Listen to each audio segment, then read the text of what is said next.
As 7 eras da Igreja, a era da Igreja de Filadélfia. Esta mensagem foi pregada no dia 10 de dezembro de 1960, pelo profeta de Deus, o sétimo anjo, William Marion Branham, em Jeffersonville, Indiana, Estados Unidos da América. E ao anjo da igreja que está em Filadélfia escreve: isto diz o que é santo, o que é verdadeiro, o que tem a chave de Davi, o que abre, e ninguém fecha, e fecha, e ninguém abre. Conheço as tuas obras, eis que diante de ti pus uma porta aberta, e ninguém a pode fechar, tendo pouca força. Guardaste a minha palavra, e não negaste o meu nome. Eis que eu farei aos da sinagoga de Satanás, aos que se dizem judeus, e não são, mas mentem, eis que eu farei que venham, e adorem prostrados a teus pés, e saibam que eu te amo. Como guardaste a palavra da minha paciência, também eu te guardarei da hora da tentação que há de vir sobre todo o mundo, para tentar os que habitam na terra. Eis que venho sem demora, guarda o que tens, para que ninguém tome a tua coroa.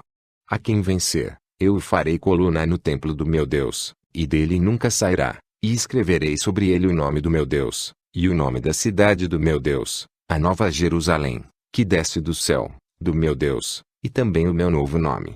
Quem tem ouvidos, ouça o que o Espírito diz às igrejas. Apocalipse 3:7-13. Filadélfia. A cidade de Filadélfia estava situada a uns 97 quilômetros ao sudoeste de Sardes. Era a segunda cidade em tamanho na Lídia. Ela era edificada sobre vários montes em um famoso distrito de viticultura.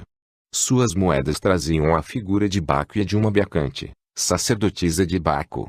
Entre os habitantes da cidade incluía judeus, cristãos de origem judia, e convertidos do paganismo. A cidade sofria frequentes terremotos, no entanto sua duração foi a maior de todas as 7 cidades de Apocalipse. De fato a cidade ainda existe sob o nome turco de Elezeri, ou Cidade de Deus. A cunhagem das moedas sugere que a deidade da cidade era Baco. Ora, Baco é o mesmo Nino, ou Nimrod. Ele é o lamentado, embora a maioria de nós pense dele em termos de orgia e embriaguez. Que iluminação isto traz às nossas mentes! Eis aqui uma moeda com um Deus de um lado e a sacerdotisa ou profetisa do outro. Atire ao ar uma moeda. Faz diferença um lado ou outro cair voltado para baixo? Não, senhor, é sempre a mesma moeda.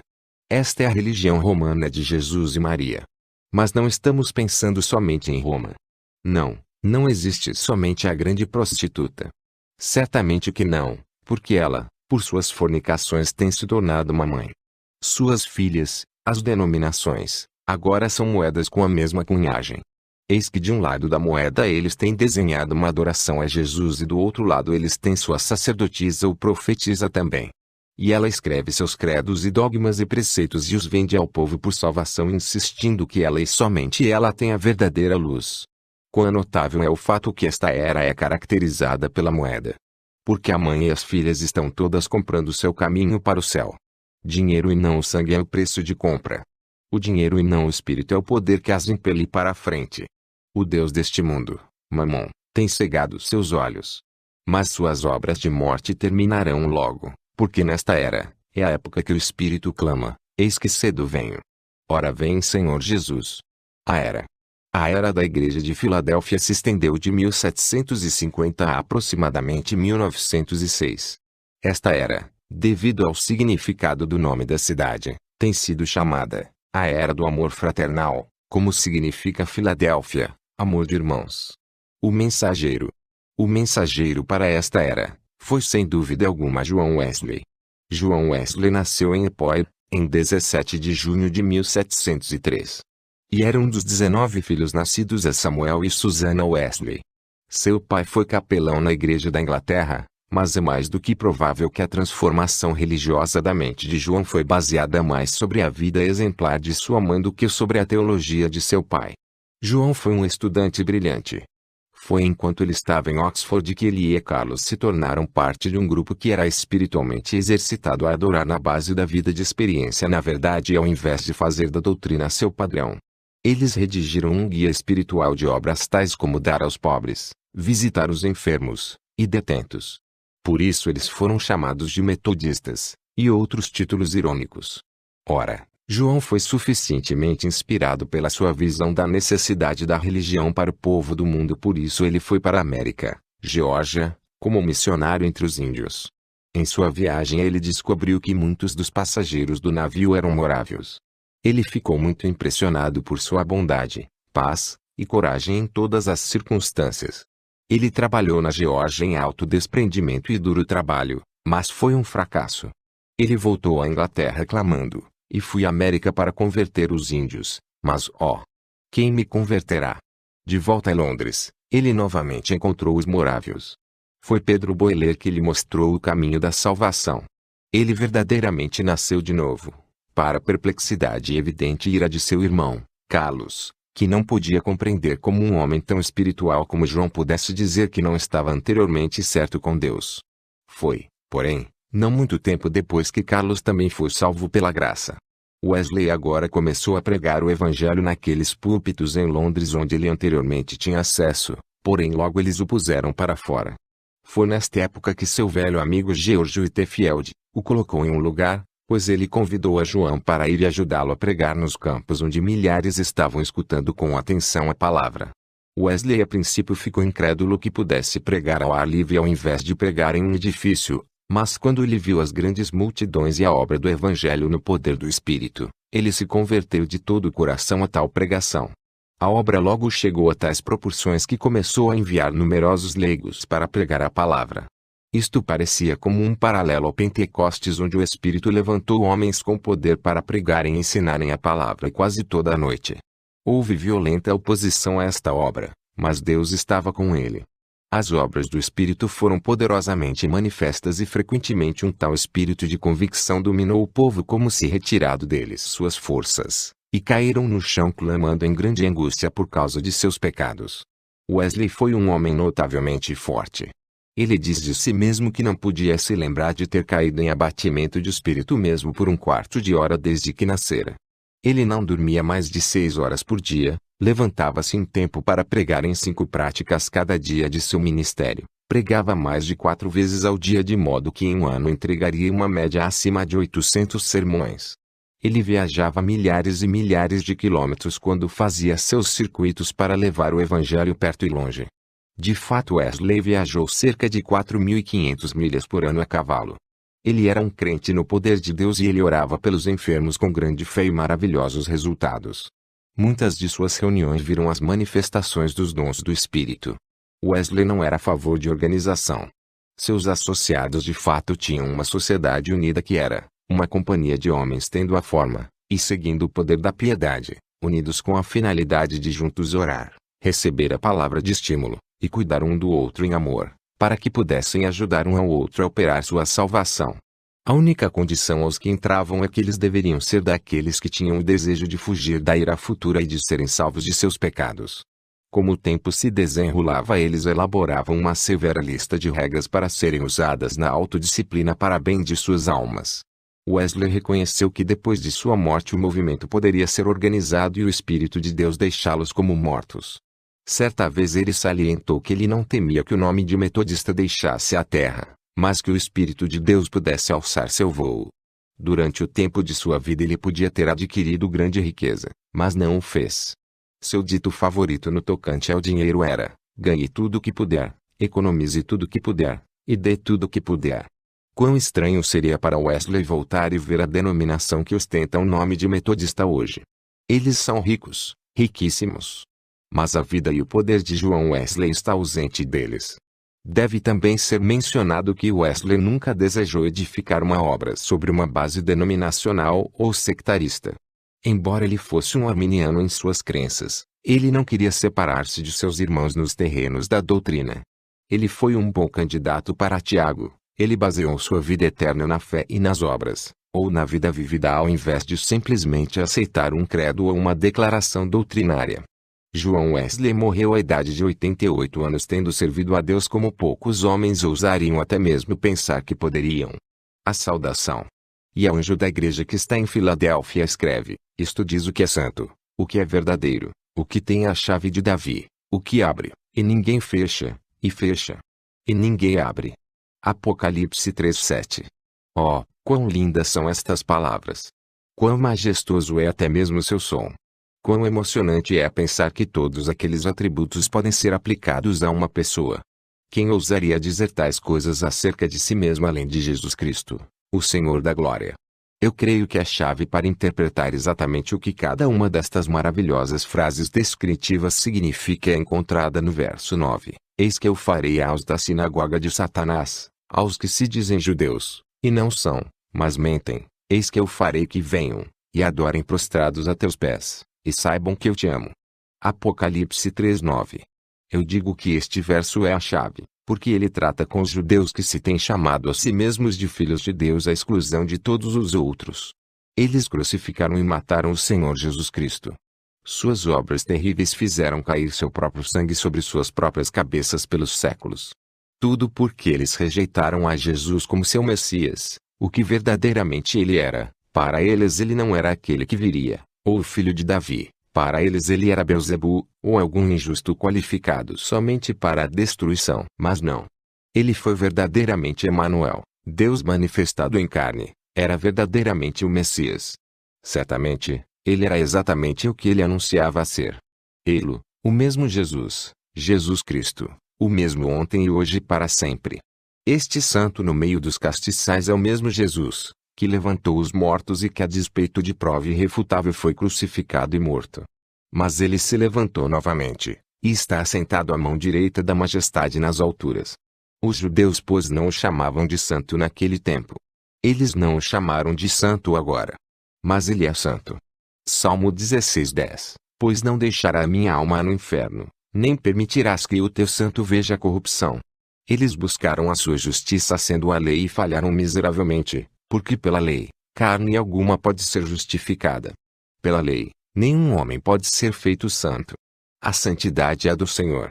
1 Coríntios 1:30. Mas vós sois dele, em Jesus Cristo, o qual para nós foi feito por Deus sabedoria, e justiça, e santificação, e redenção. 2 Coríntios 5:21, para que nele fôssemos feitos justiça de Deus. Ou Cristo, ou perecer, e eles pereceram porque eles o recusaram. E os homens daquela era assim como os de hoje onde estão cometendo o mesmo engano.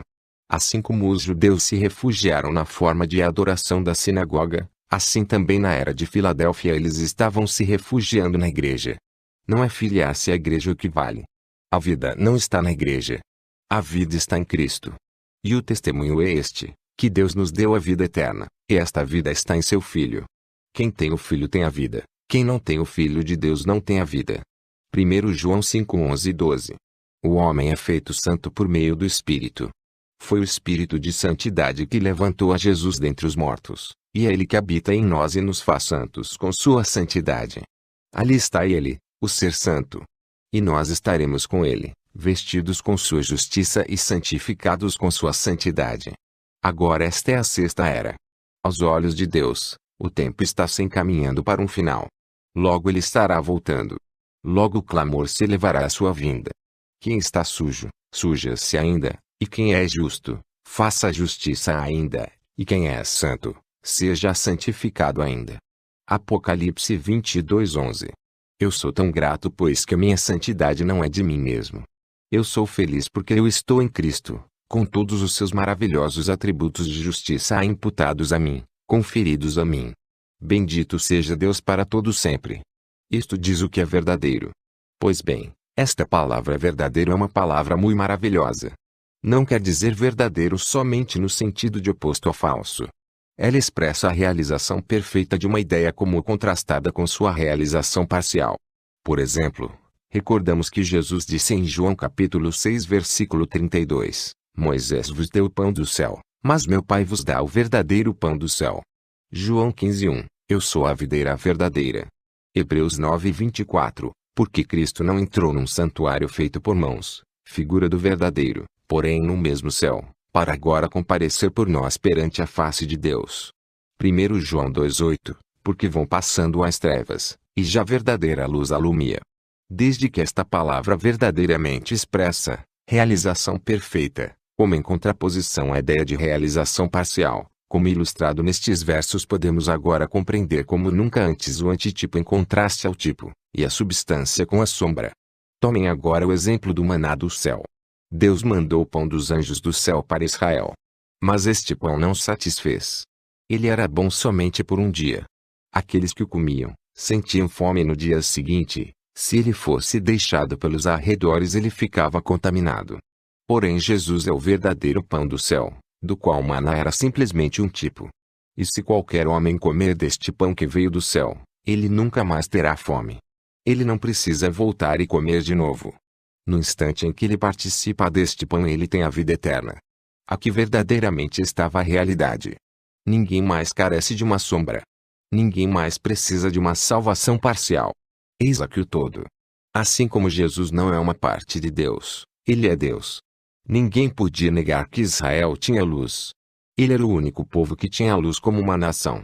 Era assim quando o Egito tinha tantas trevas que a gente podia sentir. Mas nos lares dos israelitas havia luz. Mas agora a verdadeira luz veio. A luz do mundo é Jesus. Moisés e os profetas trouxeram a luz pelas escrituras relativas ao Messias. Assim Israel tinha luz. Mas agora veio ao cumprimento da luz, e o que era meramente o brilho da palavra, agora se irradiou no fulgurante resplendor do Deus manifestado entre o seu povo. Assim como a coluna de fogo dava luz durante a noite, e isto era maravilhoso, agora a luz e a vida foram manifestadas na plenitude da divindade encarnada. Israel costumava tomar a novilha vermelha e sacrificá-la sobre o altar para a remissão de pecados. Por um ano os pecados dos culpados eram cobertos. Mas esta cobertura não podia retirar o desejo de pecar. Não era uma oferta perfeita. Era uma sombra simplesmente até que pudesse vir a real. Deste modo cada ano, o homem sacrificaria. E cada ano voltaria porque ele ainda conservava o mesmo desejo de pecar. A vida do animal expiava seus pecados, mas sendo sangue de animal que era derramado e vida de animal que era dada, ela não podia retornar ao homem. Se tivesse contudo de voltar, ela ainda não teria valor. Mas quando Cristo substituto foi dado, e seu sangue foi derramado, então a vida que estava em Cristo retornou sobre o pecador arrependido, e esta vida sendo a perfeita vida de Cristo, sem pecado e justa, então o culpado podia continuar livre porque ele não tinha desejo de pecar. A vida de Jesus tinha voltado sobre ele. Isto é o que significa Romanos 8:2, porque a lei do Espírito de vida, em Cristo Jesus me livrou da lei do pecado e da morte.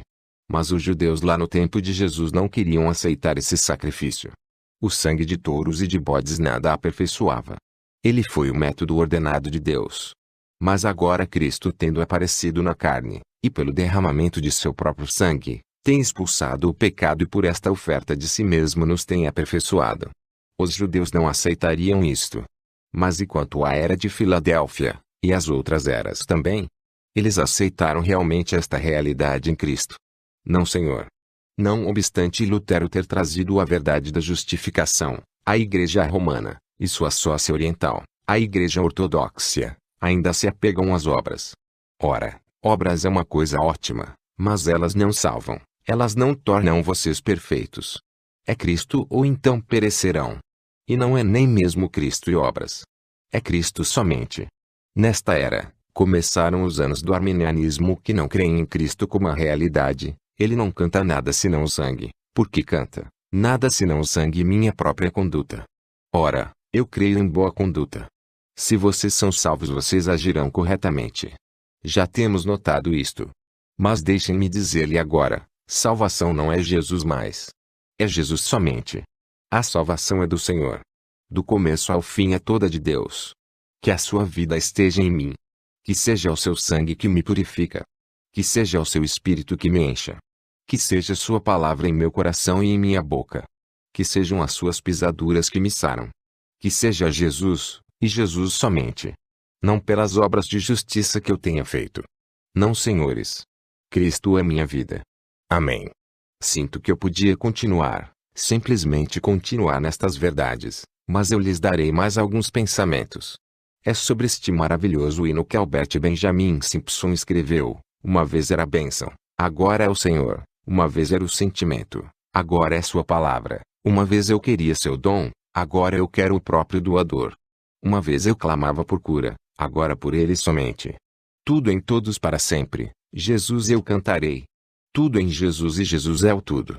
Não existe qualquer coisa nesta vida, não importa o quanto satisfaça, o quanto seja boa, agradável, você somente encontrará a soma total de toda a perfeição em Cristo. Tudo se transforma em insignificância comparando-se a Ele. Aquele que tem a chave de Davi. Esta bela frase segue e procede do anterior, aquele que é verdadeiro, Cristo, a realização perfeita, contrastando com a realização parcial. Eis aqui, Moisés foi um profeta de Deus, mas Jesus, como Moisés, foi o profeta de Deus. Davi, um homem segundo o próprio coração de Deus, foi rei de Israel, mas Jesus é maior do que Davi, rei dos reis, e senhor dos senhores, Deus, o próprio Deus. Ora, Davi nasceu da tribo de Judá, da qual não saíra nenhum sacerdote. No entanto, ele comeu os pães da proposição reservado para os sacerdotes. Ele era um grande guerreiro vencendo os inimigos, estabelecendo o povo. Como rei ele se assentou no trono. Ele foi um profeta. Ele foi um tipo maravilhoso de Cristo. Pois diz em Isaías 22:22, e porei a chave da casa de Davi sobre o seu ombro, e abrirá, e ninguém fechará, e fechará e ninguém abrirá. O Espírito usa esta referência do Velho Testamento concernente ao Senhor Jesus Cristo e seu ministério na igreja. O que a chave de Davi significava naquele tempo era mera sombra, a qual agora está cumprida em Jesus estando no meio dos candeeiros. Tem a ver com nosso Senhor depois da ressurreição e não com sua peregrinação terrena. Mas o que é que esta chave significa? A resposta está na posição da chave. Ela não está em sua mão. Ela não está em um cordão em torno de seu pescoço. Ela não está colocada nas mãos de outros homens, ou o verso não poderia estar dizendo que ele somente tem o uso desta chave, pois somente ele a abre e fecha, e nenhum homem tem este direito, mas Jesus somente. Não é correto. Porém, onde está a chave? Está sobre seus ombros. Mas que tem a ver os ombros com ela? Leiam Isaías 9:6. O principado está sobre seus ombros. Mas o que isto significa? A resposta é esta. A frase, governo sobre seus ombros, vem da cerimônia oriental do casamento. Quando a noiva é entregue ao noivo, ela tira o seu véu e o coloca sobre os ombros do noivo, significando que ela não somente se encontra sob seu domínio, que ela transferiu seus direitos a ele, que ele é a cabeça, mas também que ele tem a responsabilidade e o cuidado e que somente ele, não outro homem, ninguém mais, nenhum outro poder tem qualquer direito e responsabilidade. E esta, amados, é a chave de Davi. Deus sendo soberano, ele preconheceu por decreto divino exatamente quem estaria em sua noiva. Ele a escolheu. Ela não o escolheu. Ele a chamou. Ela não veio por si mesma. Ele morreu por ela. Ele a lavou em seu próprio sangue. Ele pagou o preço por ela. Ela pertence a ele e a ele somente. Ela é inteiramente cometida a ele e ele aceita a obrigação. Ele é a sua cabeça, porque Cristo é a cabeça de sua igreja. Como Sara chamava Abraão de Senhor, assim também a noiva é feliz por ele ser o seu Senhor. Ele fala e ela obedece porque este é o seu deleite. Mas os homens têm atentado para esta verdade, eles têm dado valor à sua pessoa, qual somente tem a suprema autoridade sobre sua igreja. Eu digo, não. Porque em cada era, a igreja tem sido governada por uma hierarquia, um sacerdócio, uma sucessão apostólica, fechando a porta da misericórdia e da graça a quem ela deseja e ao invés de assumir o amor e a responsabilidade da igreja ela tem com uma cobiça mercenária vitimado e a destruído. O clero vivia em luxúria, enquanto que a pobre igreja se alimentava das cascas do abuso. E em nenhuma era fez algo diferente. Cada um atou-se a si mesma a organização e colocou o governo sobre homens e submeteu a igreja a este governo. Quando alguém se levantava, ele era brutalmente suprimido ou expulso. Cada denominação tem o mesmo espírito. Cada denominação jura que tem a chave do governo da igreja. Cada denominação proclama que ela abre a porta. Porém isto não é verdade. É Jesus, somente Jesus. Ele estabelece os membros do corpo. Ele os dota com seus ministérios. Ele coloca os dons à sua disposição. Ele cuida dela e a guia. Ela é propriedade exclusivamente sua. Ele não tem nenhuma outra senão ela. Que clamor longe da realidade é este desta era da igreja na qual vivemos. E um dia que não tarda, estes homens que agora dão a entender que falam pela igreja estarão erigindo o movimento ecumenical para colocar um anticristo vivo na cabeça de sua organização que depõe o Senhor, e o encontraremos, Cristo, fora da igreja, dizendo, eis que estou à porta e bato, se alguém ouvir a minha voz e abrir a porta, entrarei em sua casa, e com ele cearei, e ele comigo. Apocalipse 3:20. Mas deixem-me dizer o seguinte: nosso Senhor não é derrotado. Os homens proclamam abrir e fechar a porta que conduz a Deus, mas eles são mentirosos. Todo aquele que o Pai lhe dá, vai a ele, e aquele que vai a ele de maneira nenhuma ele lança fora, ele não perderá nenhum deles. João 6:37 e 39. E quando este último membro eleito para o corpo de Cristo entrar, então o Senhor aparecerá. A chave de Davi. Não era Davi o rei de Israel, todo Israel. E não é Jesus o filho de Davi, de acordo com o fato que ele se assentará sobre o trono de Davi no milênio e reinará sobre sua herança. Certamente. Deste modo, a chave de Davi significa que é Jesus quem vai inaugurar o milênio. Aquele que tem as chaves da morte e do inferno ressuscitará seu povo amado para que eles possam compartilhar de seu reino de justiça sobre a terra. Quão formoso é que nosso Senhor tem todas as respostas. Verdadeiramente nele são cumpridas todas as promessas de Deus. Verdadeiramente por estarmos nele somos herdeiros de tudo que ele tem comprado para nós. Sim, ele ali, o Senhor da glória. Uma vez como o Pai, ele estava rodeado pelos anjos, pelos arcanjos, querubins, e serafins, e por todos os exércitos celestiais, clamando: Santo, Santo, Santo é o Senhor Deus dos exércitos. Tal era a sua santidade que ninguém podia se aproximar dele. Mas agora nós o veremos na igreja, repartindo sua própria santidade conosco, até que nele nos tornemos a própria justiça de Deus. Sim, e ali ele se encontra, Jesus, perfeito em tudo, o lírio dos vales, a resplandecente e a brilhante estrela da manhã, o preferido entre 10 milhares, o Alfa e o Ômega, raiz e geração de Davi, Pai, Filho e Espírito Santo, o tudo em todos.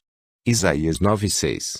Porque um menino nos nasceu, um filho se nos deu, e o principado está sobre os seus ombros, e o seu nome será maravilhoso, Conselheiro, Deus forte, Pai da eternidade, Príncipe da paz.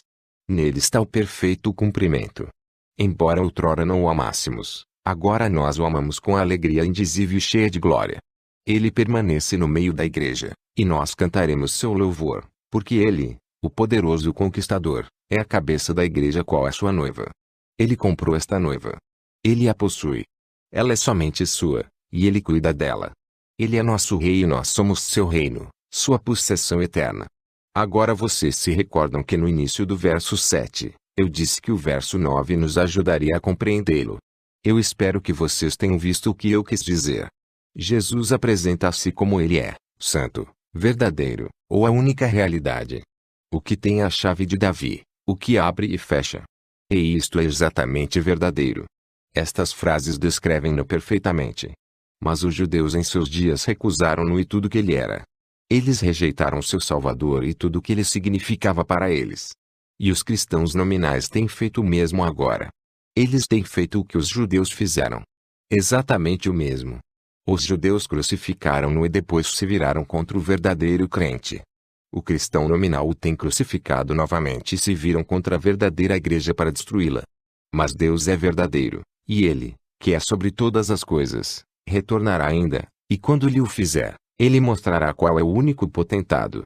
E quando ele mesmo o provar ao mundo, e todo o mundo curvar-se a seus pés, naquele tempo o mundo se curvará aos pés dos santos, provando que eram certos em sua firmeza com ele. Bendito seja Deus para todo sempre. A porta aberta. Eu sei as tuas obras, eis que diante de ti pus uma porta aberta, e ninguém a pode fechar, tendo pouca força. Guardaste a minha palavra, e não negaste o meu nome. Apocalipse 3:8. A primeira frase deste verso, eu conheço tuas obras, está analisada no resto do verso, porque suas obras têm a ver com a porta aberta, pouca força, a palavra e o nome. A fim de compreender a riqueza da significação envolvida em eis que diante de ti pus uma porta aberta, e ninguém pode fechar, devemos recordar agora o que tem sido dito sobre cada era, sobrepondo a outra era. Há um entrelaçamento ou uma ligação, ao invés de um fim inesperado e um início claro.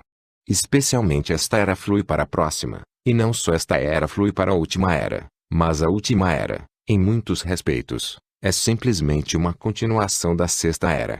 A sétima era, uma era muito breve, reúne em si mesma, em súmula, todo o mal de cada era, e no entanto toda a realidade do Pentecostes.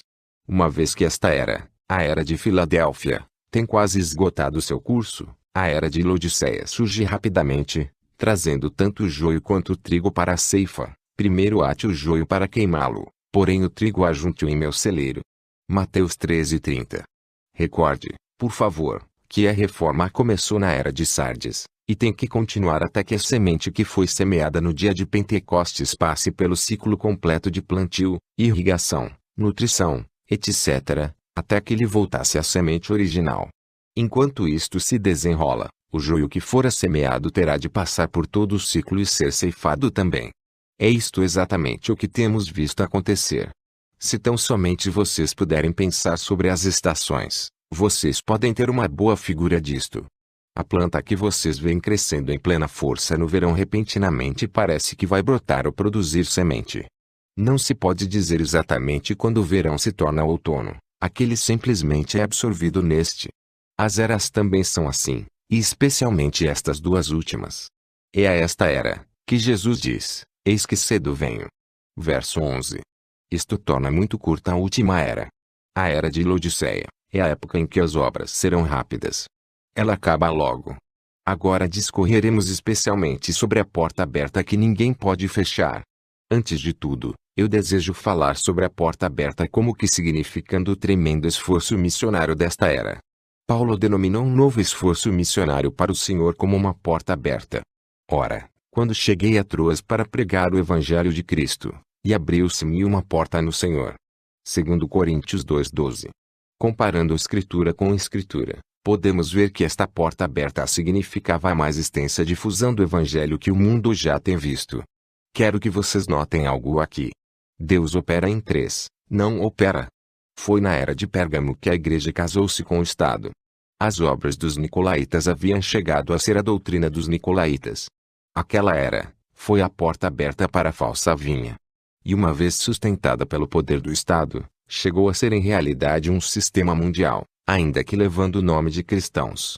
Por esta razão a coisa se espalhou com grande rapidez. Porém agora, 3 eras mais tarde, depois de uma longa e forte batalha pela fé, eis que vem a porta aberta da verdade. Agora a palavra do Senhor tem seu dia. Naturalmente, a quinta era havia preparado quase tudo para este grande movimento porque foi durante esta era quando houve grande exploração e colonização de novas terras, a impressão de livros, etc. Teria sido maravilhoso se esta porta aberta tivesse seguido o modelo divino do Pentecostes que estava exposto em Hebreus 2:1-4. Portanto convém-nos atentar com mais diligência para as coisas que já temos ouvido, para que em tempo algum nos desviemos delas. Porque, se a palavra falada pelos anjos permaneceu firme, e toda a transgressão e desobediência recebeu justa retribuição, como escaparemos nós, se não atentarmos para uma tão grande salvação, a qual, começando a ser anunciada pelo Senhor, foi-nos depois confirmada pelos que ouviram, testificando também Deus com eles, por sinais e milagres, e várias maravilhas e dons do Espírito Santo, distribuídos por sua vontade. Agora você bem conhece que este é o plano porque Jesus mesmo diz que é. E disse-lhes: ide por todo o mundo, pregai o Evangelho a toda criatura. Quem crer e for batizado será salvo, mas quem não crer será condenado. E estes sinais seguirão aos que crerem: em meu nome expulsarão os demônios, falarão novas línguas, pegarão nas serpentes, e, se beberem alguma coisa mortífera, não lhes fará dano algum, e porão as mãos sobre os enfermos, e os curarão. Ora, o Senhor, depois de lhes ter falado, foi recebido no céu, e assentou-se à direita de Deus. E eles, tendo partido, pregaram por todas as partes, cooperando com eles o Senhor, e confirmando a palavra com os sinais que se seguiram. Amém. Marcos 16:15-20. Ele nunca lhes disse que fossem por todo o mundo estabelecendo seminários bíblicos, nem tampouco lhes disse que fossem distribuir literaturas. Ora, estas coisas são boas, mas o que Jesus disse-lhes para fazer foi que pregassem o Evangelho, firmarem-se na palavra, e então seguiriam os sinais. A primeira introdução que temos sobre a maneira de ser pregado o reino de Deus foi quando ele enviou os 12. Em Mateus 10:1-8, ele comissionou e os instruiu da seguinte forma: e, chamando seus 12 discípulos, deu-lhes poder sobre os espíritos imundos para os expulsarem, e para curarem toda a enfermidade e todo o mal. Ora, os nomes dos 12 apóstolos são estes: o primeiro, Simão, chamado Pedro, e André, seu irmão, Tiago, filho de Zebedeu, e João, seu irmão, Filipe e Bartolomeu, Tomé e Mateus, o publicano, Tiago, filho de Alfeu, e Lebeu, apelidado Tadeu, Simão Cananita, e Judas Iscariotes, aquele que o traiu. Jesus enviou estes 12, e lhes ordenou dizendo: Não ireis pelo caminho dos gentios, nem entrareis em cidade de samaritanos, mas ide antes as ovelhas perdidas da casa de Israel, e indo, pregai, dizendo: É chegado o reino dos céus. Curai os enfermos, limpai os leprosos, ressuscitai os mortos, expulsai os demônios, de graça recebestes, de graça dai. Mateus 10:1-8. Este ministério que Jesus lhes deu, foi em realidade uma partilha de seu próprio ministério, porque Mateus 9:35-38 diz: E percorria Jesus todas as cidades e aldeias, ensinando nas sinagogas deles, e pregando o evangelho do reino, e curando todas as enfermidades e moléstias entre o povo. E, vendo a multidão, teve grande compaixão deles, porque andavam desgarrados e errantes, como ovelhas que não têm pastor. Então disse aos seus discípulos: A seara é realmente grande, mas poucos os ceifeiros. Rogai, pois, ao Senhor da seara que mande ceifeiros para a sua seara. Agora muita gente crê que este ministério foi dado somente aos apóstolos por nosso Senhor Jesus, e que quando eles morreram, então o ministério terminou. Isso não é a verdade. Aqui em Lucas, encontramos que nos dias de sua morada terrestre, ele já havia começado a dar ministérios de poder aos seus. E depois disto o Senhor designou ainda outros 70, e mandou-os adiante da sua face, de 2 em 2, a todas as cidades e lugares aonde ele havia de ir. E dizia-lhes: Grande é, em verdade, a seara, mas os obreiros são poucos. Rogai, pois, ao Senhor da seara que envie obreiros para a sua seara. Ide, eis que vos mando como cordeiros ao meio de lobos. Não leveis bolsa, nem alforge, nem alparcas, e a ninguém saudeis pelo caminho. E, em qualquer casa onde entrardes, dizei primeiro: Paz seja nesta casa. E se ali houver algum filho da paz, repousará sobre ele a vossa paz, e, se não, voltará para vós. E ficai na mesma casa, comendo e bebendo do que eles tiverem, pois digno é o obreiro do seu salário. Não andei de casa em casa. E, em qualquer cidade em que entrardes, e vos receberem, comei do que vos puserem diante. E curai os enfermos que nela houver, e dizei-lhes: É chegado a vós o reino de Deus. Lucas 10:1-9. Quem se atreveria a negar o ministério de Filipe? Quem se atreveria a negar os poderosos ministérios de Irineu, Martim, Columba, Patrício, e milhares de outros que têm tido a unção de Deus em suas vidas? Sim, o caminho da Bíblia é o caminho real da porta aberta. E eu desejo acrescentar meu testemunho sobre esta parte. A razão que tenho para fazê-lo é que eu só posso falar com segurança concernente ao que Deus tem feito em minha própria vida. Por conseguinte, se vocês me permitem uma referência pessoal aqui, eu lhes direi como conheço com segurança que Jesus é o mesmo ontem e hoje e eternamente, e que o poder de Deus está ainda à disposição dos que creem e recebem. Durante minha viagem missionária à África do Sul, Deus abençoou de tal maneira que quando cheguei a Durban, o único lugar que podia começar a abrigar as pessoas era a colossal pista de corrida, que é a segunda em tamanho em todo o mundo. A multidão era superior a 100.000 pessoas. A fim de guardar a lei e a ordem, eles tiveram que estender cercas para separar as várias tribos. Eles espalharam centenas de policiais para manterem a calma das multidões. Aquelas almas famintas tinham vindo de muitas milhas.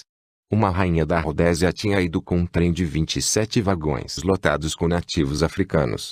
Eles se esforçaram numa peregrinação através dos campos e das montanhas, levando às costas por muitos quilômetros algum ente querido que carecia de ajuda. Todo o país estava excitado pelas poderosas obras que tinham sido manifestadas pelo Espírito.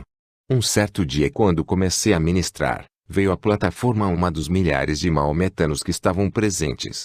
Enquanto ela permanecia perante mim, um missionário aos maometanos começou a suplicar em voz baixa ao Senhor: a favor desta preciosa alma. A favor desta preciosa alma. Havia anos e anos que ele se encontrava naquelas regiões e, segundo seu próprio testemunho, ele tinha visto somente um maometano chegar para receber a Jesus Cristo como Salvador. Eles eram originalmente os medo-persas cujas leis não mudavam. Eles são muito difíceis de serem conquistados. Parece que uma vez maometano, Sempre um maometano é ali entre eles. Bem, enquanto ela permanecia diante de mim, comecei a falar com ela e com todos aqueles milhares através de intérpretes. Eu disse: não é assim que os missionários lhes têm falado sobre um Jesus que veio para salvá-los. Vocês deveriam ver o povo olhando uns para os outros quando eu disse isso.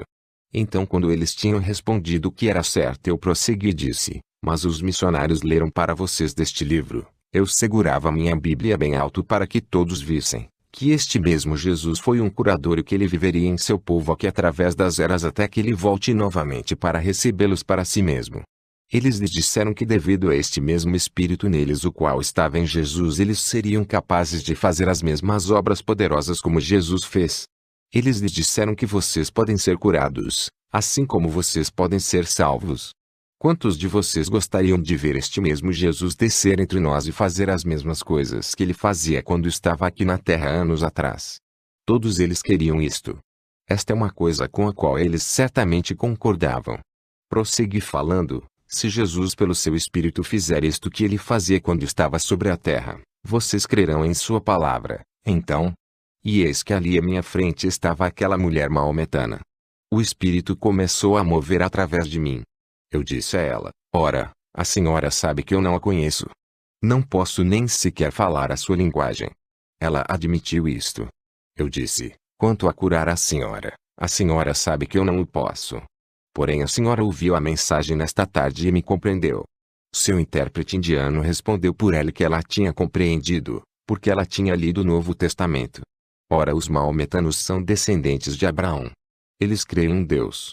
Mas eles rejeitam a Jesus Cristo como um filho de Deus, e em seu lugar recebem a Maomé como profeta de Deus. Eles dizem que Jesus nunca morreu e ressuscitou. Eles são ensinados assim pelos sacerdotes e eles o aceitam. Eu disse: mas Jesus morreu de fato e ressuscitou. Ele enviou seu Espírito de volta sobre a igreja. Este Espírito que estava nele é o mesmo Espírito que está na igreja agora e ela pode produzir ao mesmo que Jesus produziu.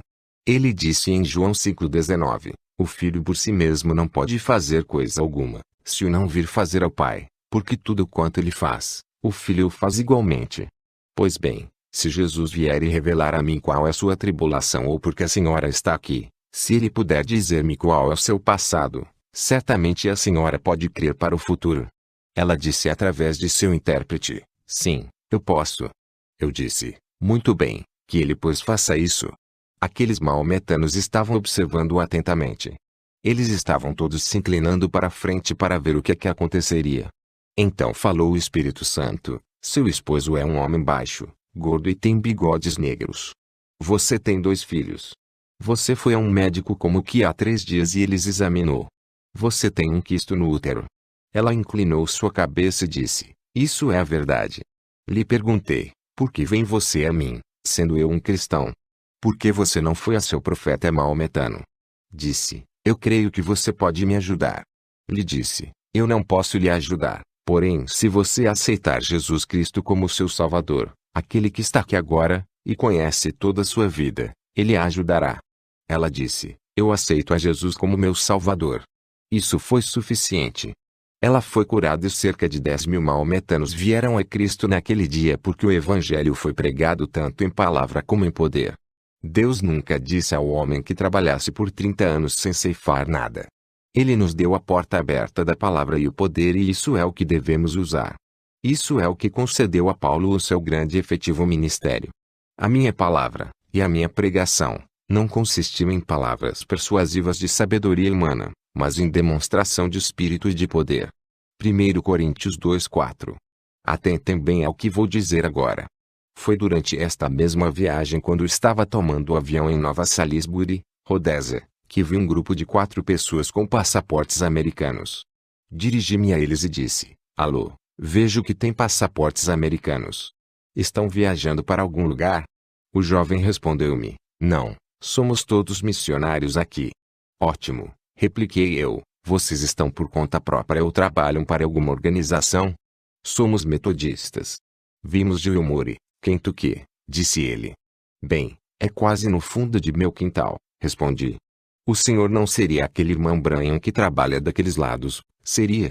Eu disse: sim, é verdade. Isto o corou. Ele não disse nada mais, E o modo que ele e aquelas 3 moças olharam uns para os outros. Então eu disse: "Um minuto por favor, filho. Eu gostaria de falar a todos vocês sobre alguns princípios, sabendo que todos somos cristãos e estando aqui para um grande propósito. Ora, vocês dizem que estão todos aqui há 2 anos. Vocês podem dizer no nome de Jesus que podem apontar uma alma que vocês sabem que ganharam para o Senhor? Eles não podiam fazer isto. Eu não quero ferir os seus sentimentos, moças, disse eu, mas todas vocês deviam estar em casa ajudando suas mães com os pratos. Vocês não têm nada a fazer aqui fora no campo a menos que sejam cheias com o Espírito Santo e preguem o verdadeiro Evangelho na demonstração do poder do Espírito Santo. Se vocês não estão vendo os resultados que Jesus disse que vocês veriam, é porque vocês não estão pregando o verdadeiro Evangelho. Deixem-me prosseguir mais um passo e mostrar-lhes como as coisas podem acontecer no campo missionário. Eu não digo que é tudo dessa maneira, mas eu tenho muito medo que seja assim. Foi durante a mesma viagem quando eu estava dando uma volta por Durban com o prefeito, que eu vi um nativo com um penderucalho em seu pescoço e ele estava levando um ídolo. Perguntei a meu amigo para que era aquele penderucalho e ele me disse que quando um nativo abraçava o cristianismo eles colocavam aquilo no pescoço dele. Isto verdadeiramente deixou-me surpreso porque ali estava um homem chamando-se a si mesmo de cristão e levando aquele ídolo. Assim sendo, eu perguntei como podia ser. Ele disse: "Eu posso falar a língua dele. Vamos conversar com ele." Deste modo nos dirigimos ao homem e o prefeito agiu como meu intérprete. Perguntei ao nativo se ele era um cristão. Ele afirmou que verdadeiramente era um cristão. Então perguntei-lhe por que ele levava aquele ídolo se ele era um cristão. Ele respondeu que era um ídolo que seu pai levava consigo e que deixara para si. Quando eu lhe disse que nenhum cristão deve ter um ídolo, ele replicou que este ídolo tinha sido de grande utilidade para seu pai. Eu fiquei curioso para saber como, e ele disse que certo dia seu pai estava sendo espreitado por um leão. Então ele acendeu um fogo e conversou com o ídolo do modo como o feiticeiro tinha ensinado a ele. O leão foi embora. Eu informei a ele que foi o fogo que afugentou o leão, pois o fogo afugenta todos os animais ferozes. Eu nunca me esquecerei de sua resposta. Ele disse: "Bem, é do seguinte modo, se a moia, o espírito, falha, então este ídolo não falhará." Um registro detalhado da campanha africana pode ser encontrado no livro Um Profeta Visita a África. É simplesmente esta força que multidões de cristãos têm porque a palavra não foi entregue a eles pela porta aberta original do Pentecostes. Agora voltando à porta aberta da missão da era de Filadélfia. Ela não teve a porta aberta do poder que devia ter tido. Notem que no mesmo verso ele menciona esta porta aberta. Ele diz: "tendo pouca força." Isto é certo. O poder do Espírito estava faltando nesta era. A palavra era bem pregada. Ela era bem capaz de tornar as almas sábias para a salvação. Mas o grande poder de Deus que anuncia suas poderosas obras, que revela seus braços em torno dos seus, estava desaparecendo exceto entre os grupos espalhados. No entanto, graças a Deus, estava aumentando e tinha aumentado acima do que eles tinham na Reforma. Foi nesta era que viveu o homem a quem frequentemente chamamos pai das missões. William Carey, um sapateiro de uma vila, que pastoreava a particular igreja batista em Moulton, Inglaterra, poderosamente levantou o povo pela pregação. Se o mandamento dado aos apóstolos para ensinar a todas as nações, não era obrigatório a todos os ministros que acontecessem até o fim do mundo, vendo que a promessa acompanhante era da igual extensão. Ele foi combatido pelos calvinistas que tinham ido ao extremo da doutrina da eleição, crendo que todos que iam ser salvos seriam salvos e a obra missionária era contra a obra do Espírito. Porém Adolf Wöhler ajudou o Sr. Carey pela pregação e levantando fundos. Tal foi o efeito que foi formada uma sociedade para espalhar o Evangelho a todas as nações, em 1792. Esta sociedade enviou Carey, que foi notavelmente abençoado por Deus ganhando muitas almas na Índia. Em 1795 um cristianismo levantado formou a Sociedade Missionária de Londres que, como bem conhecemos, angariou milhões de libras. E enviou milhares de missionários pelos anos para executarem o desejo do Senhor. O Espírito de Deus estava movendo e outras ovelhas podia muito bem ser o clamor dos corações daqueles crentes fervorosos. Eis que diante de ti pus uma porta aberta. Eu quero examinar estas palavras novamente. Desta vez, embora eu não vá dissociá-las das missões, Vou trazer-lhes um pensamento que foi muito arraigado na última era. Como eu já tenho declarado, esta era se fundiu na última era. Foi nesta era que Jesus disse: Eis que cedo venho. Verso 11. E na última era ele ia terminar a obra e abreviá-la em justiça, porque o Senhor fará uma obra breve na terra. Romanos 9:28. Notem como este verso de Apocalipse se desenrola: porta aberta, pouca força, palavra, nome. Esta porta aberta tem a ver com todos os três. Ora, o que é que a porta significa? Em João 10:7, diz: Tornou, pois, Jesus a dizer-lhe: Em verdade vos digo que eu sou a porta das ovelhas. Isto é certo, eu sou, é a porta das ovelhas. Ora, esta não é simplesmente uma expressão singular. Isto é verdadeiramente assim. Notem em São João 10, quando Jesus está dando esta parábola. Ele se chama a si mesmo de pastor. Depois ele se chama de porta. E é isto que o pastor é para as ovelhas. Ele é verdadeiramente sua porta. Quando eu estava lá no Oriente, eu via que todas as noites o pastor ajuntava suas ovelhas. Ele as colocava no aprisco. Depois ele as contava. Quando ele estava seguro que todas estavam ali dentro, ele se deitava na porta do curral e literalmente se tornava a porta do rebanho. Ninguém podia entrar ou sair a não ser por ele. Ele era a porta. No dia seguinte, quando eu estava andando de jipe com um amigo, eu notei que um pastor começava a conduzir o seu rebanho para a cidade. Imediatamente todo o tráfego parou para que o pastor pudesse prosseguir. Ora, as cidades lá no Oriente não são como as cidades daqui. Nós guardamos todas as nossas mercadorias do lado de dentro, mas lá, é como um mercado de uma grande fazenda com todo o produto na calçada para o transeunte ver e comprar. Eu pensei, aqui é onde começam as contendas. Espere até que aquelas ovelhas vejam todo aquele alimento ali. Mas quando o pastor prosseguiu, aquelas ovelhas simplesmente seguiram em cada passo. Elas olhavam para toda aquela mercadoria, mas nem sequer uma ovelha tocou em qualquer coisa. Se eu pudesse tão somente conhecer sua linguagem, eu mesmo teria parado o tráfego e pregado um sermão sobre o que eu estava vendo. Quando você é uma ovelha que pertence ao grande pastor, você o segue em cada passo, assim como faziam aquelas ovelhas. Você não será tentado a se desviar por causa de alguma grande figura de uma igreja, ou escutar a voz de algum DD, ou PhD, ou LLD, mas você ficará com o pastor. A Bíblia diz que as ovelhas conhecem sua voz e que elas o seguem, mas uma voz estranha fará simplesmente que elas fujam e corram após seu verdadeiro pastor. Graças a Deus. Porém, isto não foi tudo o que vi e aprendi ali. Certo dia comecei a pensar sobre os homens que tinha visto fora no campo cuidando de diferentes espécies de animais. Um rapaz estava cuidando de alguns porcos, outro de alguns bodes, outro de alguns camelos, outros de algumas mulas, etc. Então eu perguntei a um amigo que vivia ali, qual o nome que eles davam àqueles homens. Replicou ele, eles são pastores. Eu não podia aceitar isto. Eu disse, você não quer dizer que todos eles são pastores? Pastores cuidam somente de ovelhas, não cuidam. Não, disse ele, um pastor é um pegureiro ou criador, assim qualquer pessoa que cria animais é um pastor. Bem, isto realmente causou-me surpresa. Mas eu notei uma diferença entre aqueles pastores e os que cuidavam de ovelhas. Chega a noite e todos os outros menos o pastor de ovelhas deixa seus animais nos campos e vão para casa. O pastor toma suas ovelhas, e as coloca no aprisco e então se deita e se torna a porta das ovelhas. Graças a Deus, nosso pastor nunca nos deixa ou se esquece de nós. Quando chegar a hora da noite eu quero estar em seu aprisco. Eu quero estar sob seus cuidados. Pois bem, podemos ver que Jesus é a porta. Ele é a porta das ovelhas. E notem que fala agora da porta aberta. O que é isto senão uma revelação de si mesmo? E esta revelação está aberta para trazer-nos força, para iluminar a palavra e glorificar seu nome. Foi no meio das duas últimas eras que a revelação da deidade de Jesus Cristo floresceu diante de nós. Sim, sabíamos que ele era Deus. Quem mais poderia ser, nosso Salvador?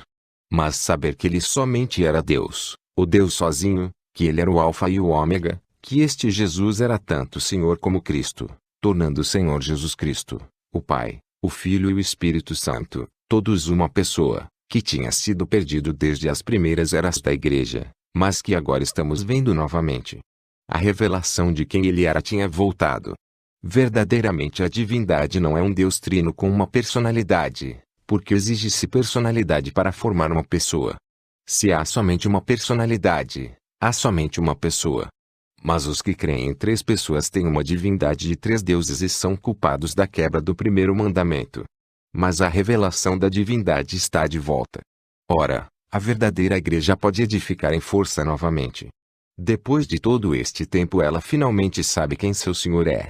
Novamente nós estamos batizando no nome do Senhor Jesus assim como eles faziam no Pentecostes. Deixem-me contar-lhe de um sonho dado por Deus que eu tive sobre o batismo trino. Não foi uma visão, mas um sonho. Vocês sabem, estou certo, que uma das bênçãos das eras da igreja foi receber sonhos pelo Espírito Santo, do mesmo modo como uma pessoa pode ter visões. Era por volta das 4 horas da manhã no sábado. Eu tinha acabado de me levantar para dar um copo de água para José. Quando eu me deitei, quase instantaneamente tive este sonho. Eu vi um homem que eu pensava que fosse meu pai. Ele era um homem grandalhão. Eu também vi uma mulher que deveria ser minha mãe, mas ela não parecia com ela, assim como o homem não parecia com meu pai. Este homem era muito perverso para sua esposa. Ele tinha um grande porrete com 3 quinas. Você sabe que quando você pega uma acha de lenha e corta com um machado, fica uma acha de lenha em forma triangular, por conseguinte com 3 lados. O porrete era desta forma. Ele pegou este porrete e bateu nela, derrubando-a. Quando ela caiu ali gritando, ele ficou andando em volta com seu peito estufado e em sua face havia um tal orgulho, um olhar jactancioso que ele parecia ter grande orgulho e satisfação em ter batido naquela pobre e pequena mulher. Cada vez que ela tentava levantar-se ele a feria. Eu não gostava do que ele estava fazendo, mas quando eu pensei em impedi-lo, eu imaginei, eu não posso atacar aquele homem, ele é grande. E depois ele deve ser meu pai. Mas logo eu percebi que ele não era meu pai, e vi que nenhum homem tem o direito de tratar uma mulher assim. Eu fui lá e o agarrei pelo colarinho e o virei e disse, você não tem o direito de feri-la. E quando eu disse isto, meus músculos cresceram e eu fiquei parecendo um gigante. O homem os viu e ficou com medo de mim. Eu disse, se você feri-la de novo terá de acertar comigo. Ele hesitou em feri-la de novo, e o sonho me deixou. Eu acordei imediatamente depois do sonho. Eu pensava como era estranho aquele sonho. Eu queria saber por que eu tinha sonhado sobre aquela mulher, quando repentinamente eis que ele veio e a presença de Deus tornou-se conhecida para mim e a interpretação do sonho veio dele. Ora, vocês sabem que eu não somente tenho interpretado seus sonhos exatamente, mas eu tenho muitas vezes, contado o que vocês sonharam de modo que vocês nunca tiveram de me dizer. A mulher representa a igreja do mundo de hoje. Eu nasci exatamente nesta mistura, a mistura na qual ela se encontra. Ela era aceita como uma espécie de mãe, ela é a mãe das meretrizes. Seu esposo são as denominações que a governam. O porrete de 3 quinas é o falso batismo trino para uma trindade. Cada vez que ela começa a levantar-se, isto significa as congregações começando a aceitar a verdade. Ele batia nela novamente com esta falsa doutrina. Ele era tão grande que eu estava com medo dele no começo, mas quando eu fui contra ele eu descobri que eu tinha músculos grandes e poderosos. Eles eram os músculos da fé. O resultado do sonho era que, desde que Deus está comigo, e pode me dar tal força, então deixa-me levantar a favor dela contra o poder denominacional do mundo e fazê-lo cessar de feri-la. Ora, eu não estou tentando edificar uma doutrina sobre um sonho. Nem estou eu tentando vindicar qualquer doutrina que eu defendo, por um sonho. A unidade da divindade se encontra desde Gênesis 1 até Apocalipse 22:21. Mas o povo tem estado cego por um dogma inescriturístico de uma trindade, e este dogma é tão universalmente aceito que tentar ver uma pessoa divina é meramente impossível. Se a pessoa não puder perceber a verdade da divindade, mas a combate, ela jamais poderá ver o resto da verdade porque a revelação é Jesus Cristo em sua igreja e sua obra no meio das igrejas para as 7 eras. Vocês perceberam isto? Ora, eu estou certo de que vocês compreenderam. Tendo pouca força, guardaste a minha palavra, e não negaste o meu nome. Ora, já mencionamos como a força estava voltando. Ela estava. O poder da Inquisição tinha diminuído. O povo tinha deixado sua terra natal e buscava um lugar para adorar em liberdade. O jugo da hierarquia estava sendo quebrado. Os governos descobriram que não era sábio lançar uma facção contra a outra. De fato, Bem-intencionados mas pobremente liderados, os povos estavam desejosos de empreender uma guerra para defender seus direitos religiosos. Talvez a maior prova de força de religião nesta era foi o fato que, embora a França caísse em revolução, o grande reavivamento de Wesley evitou a revolução na Inglaterra e salvou-a para ser um instrumento nas mãos de Deus por muitos anos gloriosos. A pregação da palavra nunca foi maior. Quando Satanás levantou suas multidões de livres pensadores, quando os originadores do comunismo se levantaram, quando os teólogos liberais espalharam suas mercadorias corruptas, Deus levantou poderosos guerreiros de fé, e as maiores obras da literatura cristã, o ensino e a pregação surgiram nesta época. Nunca os seus pregadores e professores têm sido igualados e nunca jamais o serão. Os Spurgeons, Parkers, Clarence, os Edwards, Barnes, Mulleys, Blenards, Barnes, Bishops, todos surgiram nesta era. Eles pregaram, ensinaram e escreveram a palavra. Eles glorificaram seu nome. O julgamento dos falsos judeus. Eis que eu farei aos da sinagoga de Satanás, aos que se dizem judeus, e não são, mas mentem, eis que eu farei que venham e adorem prostrados a teus pés, e saibam que eu te amo. Apocalipse 3:9. Ora, podemos notar imediatamente que este problema dos falsos judeus ou falsos crentes já existe desde a Segunda Era. Estes que a si mesmos se chamavam judeus apareceram logo depois da primeira efusão da Primeira Era, e agora eles apareciam novamente na Segunda Era, depois da Reforma. É um princípio de Satanás. Este princípio é organizar e reivindicar a originalidade e consequentemente ser qualificado a direitos e privilégios especiais. Deixem-me mostrar-lhes.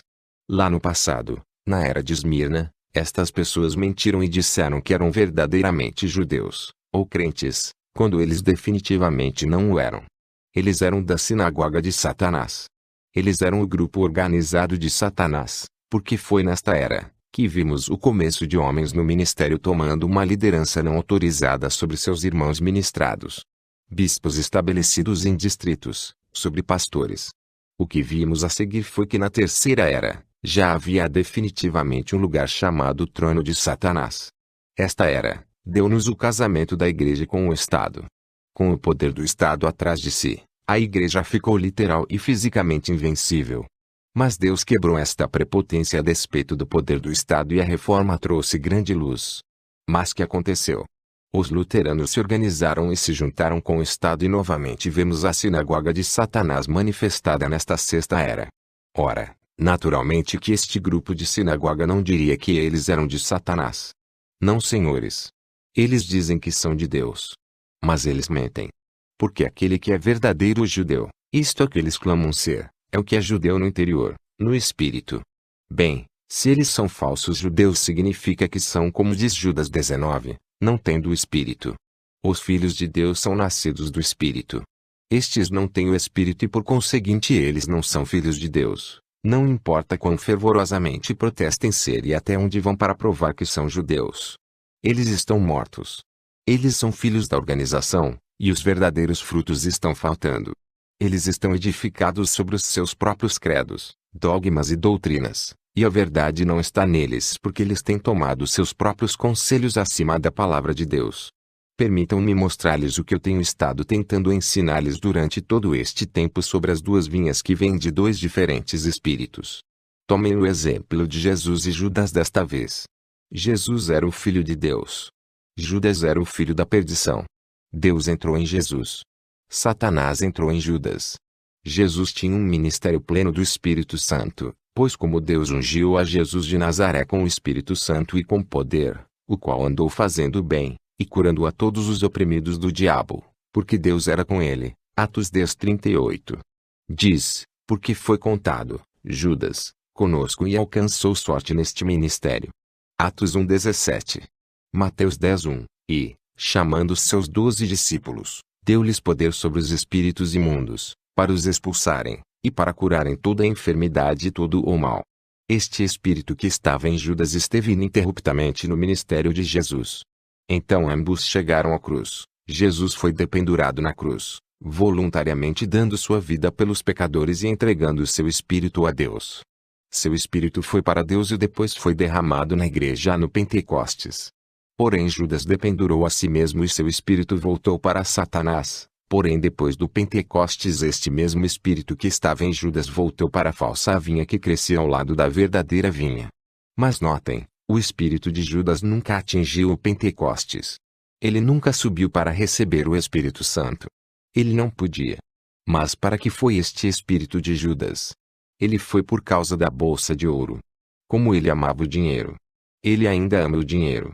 Se ele vai no nome de Jesus fazendo coisas poderosas e promovendo grandes reuniões, ele ainda faz muito mais dinheiro e edifícios, e educação e todas as coisas com conceito material. Observem simplesmente este espírito que está sobre eles e não sejam enganados. Judas andava como um dos 12 e ele fez milagres também. Mas ele não tinha o Espírito de Deus como algo próprio. Ele na verdade tinha um ministério. Ele nunca atingiu o Pentecostes pois ele não era verdadeira semente. Ele não era um verdadeiro filho de Deus. Não, Senhor. E o mesmo se dá agora na sinagoga de Satanás. Não sejam enganados. Vocês não serão enganados se vocês forem dos verdadeiros eleitos. Jesus disse que vocês não serão enganados. Sim, estas pessoas dizem ser cristãs, mas não são. Eis que eu farei que venham e adorem prostrados a teus pés, e saibam que eu te amo. 1 Coríntios 6:2. Não sabeis vós que os santos hão de julgar o mundo? Não somente haverá 12 apóstolos em 12 tronos julgando as 12 tribos de Israel, mas os santos, também, julgarão o mundo. É quando estes que reivindicam pertencer a Deus e clamam que Deus os ama, descobrirão exatamente quem é o Filho de Deus e quem é amado do Filho. Sim, está vindo o dia quando será manifesto.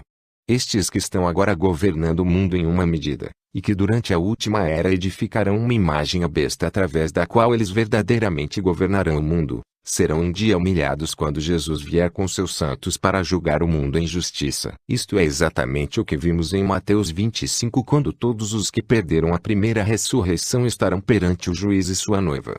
O elogio e a promessa. Como guardaste a palavra da minha paciência, também eu te guardarei da hora da tentação que há de vir sobre todo o mundo, para tentar os que habitam na terra. Apocalipse 3:10. O que ele quer dizer com palavra de minha paciência? Hebreus 6:13-15. Porque, quando Deus fez a promessa a Abraão, como não tinha outro maior por quem jurasse, jurou por si mesmo, dizendo: certamente abençoando-te abençoarei, e multiplicando-te multiplicarei. E, assim esperando com paciência, alcançou a promessa. Vejamos, o Espírito está falando sobre a palavra de Deus que é dada a nós. Esperar pelo cumprimento desta palavra requer paciência assim como aconteceu no caso de Abraão. Ele esperou como vendo aquele que é invisível. Ele foi paciente e assim a palavra finalmente foi cumprida. Este é o modo pelo qual Deus ensina paciência a seu povo. Pois, se ele cumprisse sua palavra em manifestações físicas no mesmo instante que vocês orassem, vocês nunca aprenderiam a paciência, mas se tornariam ainda mais impacientes com a vida. Deixem-me mostrar-lhes esta verdade ainda mais claramente. Hebreus 11:17. Pela fé ofereceu Abraão a Isaque, quando foi provado. Sim, aquele que receber as promessas ofereceu o seu unigênito. Esaí, Abraão foi tentado depois do que recebeu a palavra da promessa. A maioria pensa que logo que oramos em nome de Jesus sobre as boas promessas de Deus que não poderia haver mais tentação. Mas aqui é dito que Abraão foi tentado depois que ele recebeu a promessa. Isto é exatamente correto segundo o salmista referindo-se a José, 105:19. Até ao tempo em que chegou a sua palavra, a palavra do Senhor o provou. Deus nos deu promessas excessivamente grandes e preciosas. Ele tem prometido cumpri-las. Ele o fará. Mas do tempo que oramos até o tempo que obtemos a resposta devemos aprender a receber paciência em nossas almas porque somente na paciência possuímos a vida. Que Deus nos ajude a aprendermos esta lição, assim como sabemos que o povo da sexta era aprendeu a paciência. Lemos a história das vidas destes grandes cristãos. Que grande contraste tivemos entre suas vidas e a nossa porque eles eram tão pacientes e quietos, e hoje somos tudo menos vencedores na superimpaciência e na pressa. Ele continua dizendo a eles, como guardaste a palavra da minha paciência, também eu te guardarei da hora da tentação que há de vir sobre todo o mundo, para tentar os que habitam na terra.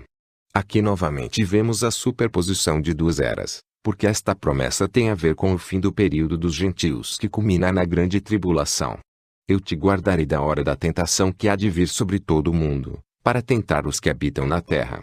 Este verso não é uma declaração que a verdadeira igreja entrará e atravessará a tribulação. Se ele significasse isto, ele o teria anunciado. Mas disse: eu te guardarei da hora da tentação. Esta tentação é exatamente como a tentação no Éden. Ela será uma proposição muito convidativa sustentada em oposição direta ao mandamento da palavra de Deus, e no entanto do ponto de vista da razão humana ela será muito esclarecedora, e causadora da vida, de modo a enganar o mundo. Somente os eleitos não serão enganados. A tentação virá como segue. O movimento ecumenical que tem iniciado naquilo que parece um bonito e abençoado princípio, cumprindo a oração de Cristo que todos possam ser um, torna-se tão forte politicamente que ela faz pressão sobre o governo para obrigar todos a se unirem com ela, quer direto ou através de princípios promulgados em leis de modo que nenhum povo será reconhecido como verdadeira igreja, a menos que esteja sob domínio direto ou indireto do concílio.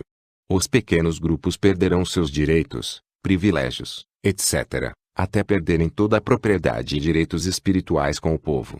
Por exemplo, agora menos que a associação ministerial aprove em muitas, se não na maioria das cidades, uma pessoa não pode alugar um prédio para serviços religiosos. Para se tornar capelão no exército, hospitais, etc., agora é quase obrigatório ser reconhecido como aceito pelos grupos ecumênicos trinitarianos.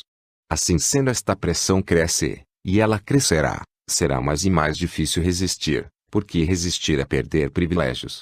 E muitos serão tentados a prosseguir, ligados a este movimento, pois eles sentirão ser melhor servir a Deus publicamente na estrutura desta organização do que não servir a Deus no fim das contas publicamente.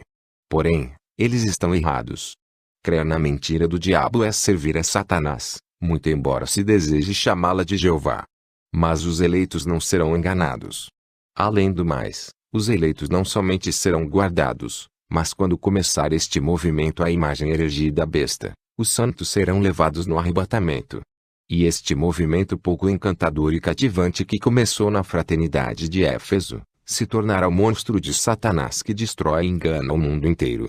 Porque o sistema da igreja do catolicismo romano e do protestantismo que está se unindo controlará toda a riqueza do sistema mundial e forçará toda a terra a entrar em sua armadilha religiosa, ou matá-los-á, recusando-lhes o direito de comprar e vender por onde quer que vivam.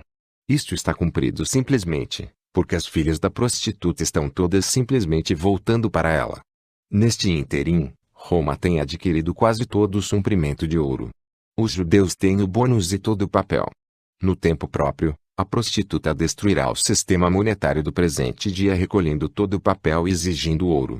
Sem o ouro, o sistema ruirá. Os judeus serão apanhados e entrarão na aliança, e a igreja prostituta dominará o mundo inteiro. A promessa aos seus: eis que venho sem demora, guarda o que tens, para que ninguém tome a tua coroa. A quem vencer, eu o farei coluna no templo do meu Deus, e dele nunca sairá. E escreverei sobre ele o nome do meu Deus, e o nome da cidade do meu Deus, a nova Jerusalém, que desce do céu, do meu Deus, e também o meu novo nome. Apocalipse 3:11 e 12. Não carecemos de comentar sobre o pensamento que ele vem brevemente. Sabemos que ele vem porque estamos no fim dos últimos dias, não estamos. Mas ele continua a dizer: guarda o que tens, para que ninguém tome a tua coroa. É em meio de um tempo de grande agitação que Jesus vem. E com sua vinda há uma ressurreição. Muitos sairão do pó da terra e se elevarão com os que estiverem vivos esperando a sua vinda. E então serão dadas coroas a eles. Por quê? Porque eles são filhos de Deus. Eles são reis com ele. Eles estão reinando com ele. É isto que significa a coroa, reinando e governando com o grande rei, ele mesmo. Esta é a promessa a todos que sofrem com ele aqui na terra, todos aqueles que resistem pacientemente sabendo que Deus, o justo juiz, os recompensará. Aqueles que renunciam a tudo por causa dele e entregaram tudo a ele sentarão em seu trono e compartilharão de seu reino glorioso. Temos uma palavra para cada um de nós nesta época. Guarda o que tens, persevera. Não te desanimes. Vista toda a armadura de Deus, use toda a arma que ele nos tem dado, use cada dom à nossa disposição e olhe à frente com alegria, porque vamos ser coroados por ele, que é o Rei dos Reis e o Senhor dos Senhores. Ora, ele não está somente dando coroas, Mas ele diz que os que fazem parte da noiva serão feitos colunas no templo de Deus. Mas o que é templo de Deus? Jesus falou de seu corpo como sendo o templo. Ele era o templo de Deus. Mas agora que estamos em seu corpo, a igreja verdadeira é o templo de Deus pelo Espírito Santo em nós. Agora ele vai fazer o vencedor uma coluna neste templo. Mas o que é uma coluna? Uma coluna é verdadeiramente uma parte do alicerce porque ela sustenta a superestrutura. Graças a Deus, que coloca o vencedor ao lado dos apóstolos e profetas, porque ele diz em Efésios 2:19 e 22, assim que já não sois estrangeiros nem forasteiros, mas concidadãos dos santos, e da família de Deus, edificados sobre o fundamento dos apóstolos e dos profetas, de que Jesus Cristo é a principal pedra de esquina, no qual todo edifício, bem ajustado, cresce para templo santo no Senhor. No qual também vós juntamente sois edificados para a morada de Deus em espírito. Sim, o verso 22 diz que nós somos edificados juntamente com eles. Todas as coisas entram pela porta, Jesus, e são uma parte deste corpo ou templo. Ora, quando Deus coloca um homem no templo como um pilar e o faz parte daquela fundação, que é que ele está fazendo? Ele lhe está dando uma revelação da palavra de si mesmo, porque foi isto exatamente o que tiveram os apóstolos e profetas. Mateus 16:17. Ei-lo, nesta palavra. Ei-lo. Ninguém pode retirá-lo. Meditem nesta palavra, vencedor. João fez a pergunta: quem é que vence? E a resposta veio imediatamente: aquele que crê que Jesus é o Cristo. Ele não diz que o vencedor é um que crê em um Jesus e um Cristo, mas crê que Jesus é o Cristo, uma, não duas. Ele é aquele que foi batizado em nome do Senhor Jesus Cristo. Deus está falando sobre a noiva aqui. Vocês querem ver outra figura dela? Encontra-se em Apocalipse 7, 4:17. E ouvi o número dos selados, e eram 144.000 selados, de todas as tribos dos filhos de Israel. Da tribo de Judá, havia 12.000 selados, da tribo de Ruben, 12.000 selados, da tribo de Gade, 12.000 selados, da tribo de Azer, 12.000 selados, da tribo de Naphtali, 12.000 selados, da tribo de Manassés, 12.000 selados, da tribo de Simeão, 12.000 selados, da tribo de Levi, 12.000 selados, da tribo de Issacar, 12.000 selados, da tribo de Zebulon, 12.000 selados, da tribo de José, 12.000 selados, da tribo de Benjamim, 12.000 selados. Depois destas coisas olhei, e eis aqui uma multidão, a qual ninguém podia contar, de todas as nações, e tribos, e povos, e línguas, que estavam diante do trono, e perante o Cordeiro, trajando vestes brancas e com palmas nas suas mãos, e clamavam com grande voz, dizendo: salvação ao nosso Deus, que está assentado no trono, e ao Cordeiro.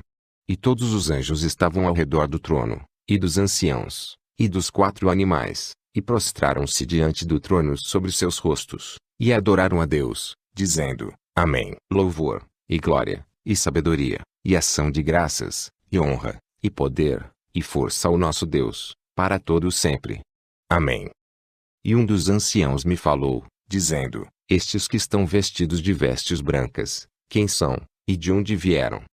E eu disse-lhe: Senhor, tu sabes. E ele disse-me: estes são os que vieram da grande tribulação, e lavaram as suas vestes e as branquearam no sangue do Cordeiro. Por isso estão diante do trono de Deus, e o servem de dia e de noite no seu templo, e aquele que está sentado sobre o trono os cobrirá com a sua sombra. Nunca mais terão fome. Nunca mais terão sede. Nem sol nem calma alguma cairá sobre eles. Porque o Cordeiro que está no meio do trono os apacentará, e lhes servirá de guia para as fontes vivas das águas, e Deus limpará de seus olhos toda a lágrima. Jesus veio. Ele selou 144.000. Ele tomou 12.000 de cada tribo.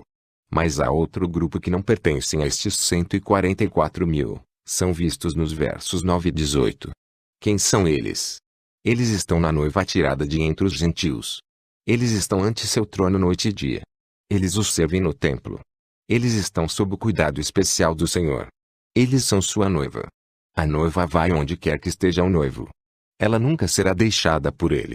Ela nunca se afastará de seu lado. Ela compartilhará do trono com ele. Ela será coroada com sua glória e honra. E escreverei sobre ele o nome de meu Deus, E o nome da cidade de meu Deus. E qual é o nome de Deus? Bem, ele é Deus conosco, ou Emanuel, mas este não foi o nome dado a ele. Chamarás o seu nome Jesus. Jesus disse: Eu vim em nome de meu Pai e vós não me recebestes.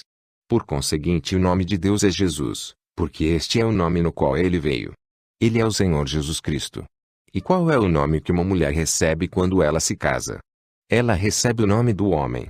Será o seu nome que será dado para a noiva quando ele a recebe para si mesmo. E vi um novo céu, e uma nova terra. Porque já o primeiro céu e a primeira terra passaram, e o mar já não existe. E eu, João, vi a santa cidade, a nova Jerusalém, que de Deus descia do céu, adereçada como uma esposa ataviada para o seu marido. E ouvi uma grande voz do céu, que dizia: Eis aqui o tabernáculo de Deus com os homens, pois com eles habitará, e eles serão o seu povo, e o mesmo Deus estará com eles e será o seu Deus. E Deus limpará de seus olhos toda a lágrima, e não haverá morte, nem pranto, nem clamor, nem dor, porque já as primeiras coisas são passadas. Apocalipse 21, 1-4. Quão maravilhoso! Todas as promessas de Deus cumpridas. Tudo se passará como anunciado. A transformação será completada. O Cordeiro e sua noiva estarão estabelecidos para todos sempre nas perfeições de Deus. Descrevê-lo? Quem é capaz de fazê-lo? Ninguém. Pensam sobre isto. Sonham sobre isso. Leiam o que diz a palavra sobre isso. Sim, nós podemos dizer tudo isso. No entanto, nós podemos conhecer somente uma parte infinitésima disto até que se torne realidade na primeira ressurreição. E escreverei o meu novo nome sobre ele. Meu novo nome. Quando tudo se tornar novo, então ele tomará sobre si um novo nome. E este nome será o nome da noiva também. Qual é este nome? Ninguém ousa fazer conjecturas. Teria de ser uma revelação do Espírito dada conclusivamente de modo que ninguém ousasse negá-la. Porém, sem dúvida ele deixará esta revelação para o dia quando ele deseja anunciar este nome. É suficiente sabermos que será muito mais sublime do que jamais podemos imaginar. A admoestação final para a era. Quem tem ouvidos, ouça o que o Espírito diz às igrejas. Apocalipse 3:13. Cada era termina com esta mesma admoestação. É apelo constante que as igrejas ouçam com atenção a voz do Senhor. Nesta era, o apelo é ainda mais insistente do que nas eras precedentes, porque nesta era, a vinda do Senhor verdadeiramente está mais próxima do que nunca. Talvez se levante a pergunta: se ainda haverá outra era, por que tanta urgência? A resposta se encontra nisso. A última era será muito breve, um rápido trabalho de consumação. E não somente assim, mas uma pessoa deve sempre lembrar-se que aos olhos de Deus o tempo é muito passageiro. Sim, 1000 anos são simplesmente um dia. E se ele vem dentro de algumas horas como ele vê o tempo, então, ele certamente tem de advertir-nos com toda urgência e sua voz deve continuamente soar em nossos corações para estarmos prontos para esta vinda. Oh, há tantas vozes no mundo, tantos problemas e necessidades clamando por atenção. Porém nunca houve uma voz com tamanha importância e tão digna de atenção como a voz do Espírito. Portanto, quem tem ouvidos, ouça o que o Espírito está dizendo às igrejas. Amém.